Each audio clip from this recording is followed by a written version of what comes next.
نترككم الآن مع كلمة الشيخ شافي بن ناصر بن حمود الشافي شيخ قبيلة بني هاجر.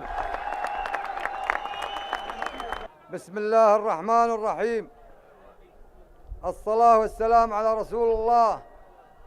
السلام عليكم ورحمة الله وبركاته. أرحب بابناء عمومتي قبائل قحطان، مشايخ وأعيان، وشكر للجميع على حضوركم وتلبيتكم الدعوة المقدمة من أخي وابن عمي الشيخ شافي بن سالم الشافي أمير الفوج ال46 الذي قام هذا المناسبة التي تليق بالمقام. وشكرا للجميع على تضامنكم معي وبعد سحب الجنسية القطرية من الحكومة القطرية ظلما وعدوانا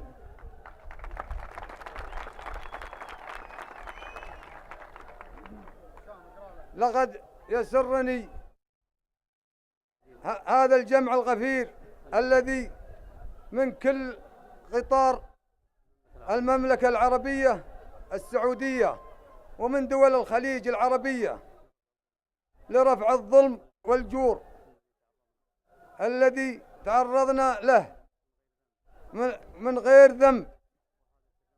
وهذا التجمع الضخم للقبيلة هو عزاي بناكري الجميل وجاهد المعروف من مرتزقة السلطات القطرية وتنظيم الحمدين الذي لم يقدر مواقف بني هاجر الكرام وأسرة الشافي وتضحياتهم الماضي والحاضر مع قطر وحكامها وتصرفهم من سحب الجنسية الذي من أبناء القبائل الذي لا يوافقون سياستهم المخالفة ويقولون كلمة الحق في وجه الظالمين.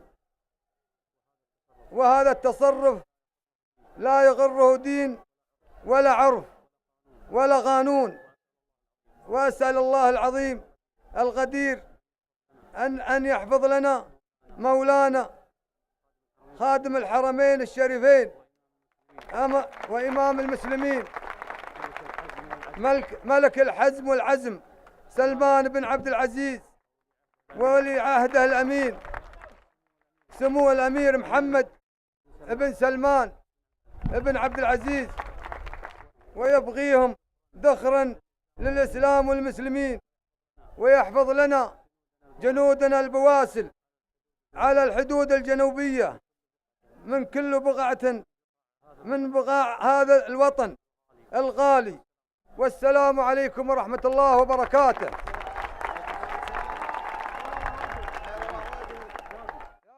السلام عليكم.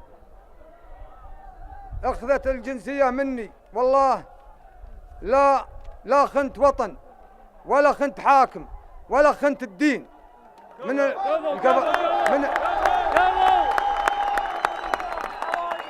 وانا جوازي سلمان بن عبد العزيز.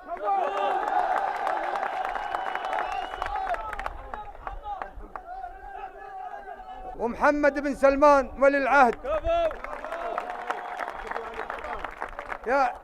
يا قحطان حنا كلنا لسلمان، كلنا لمحمد بن سلمان ولي العهد. وانتم على ما قال بيض الله وجيهكم بذل الحضور، وشكرا لكم يطول عماركم.